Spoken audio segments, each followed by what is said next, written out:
High જે Gondal programme હતો તો ત્યાં ગયા. હું જયેશભાઈ ને આટલાભાઈ 3 જણા ગયા. જો ગોંડલમાં એટલું બધું ટ્રાફિક નથી તો આજે અમે અહીંયા પૂગી ગયા તો હજી કઈ પ્રોગ્રામના ઠેકાણા નતા એટલે હજી એમના ભજન હાલતા. તો આ ધ્વજ જોઈને આપણું દિલ ગાર્ડન થઈ ગયું. તો આપણને ત્યાં કેતનભાઈ અને દિવેશભાઈ ભેગા થઈ ગયા. 9:30 થઈ ગયા તો પ્રોગ્રામના ઠેકાણા હતા. આપણે ગોંડલમાં રખડવા જઈએ.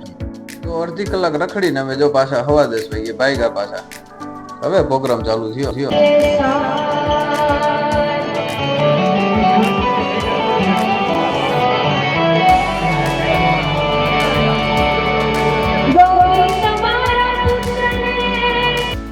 જો આટલું પબ્લિક હતું.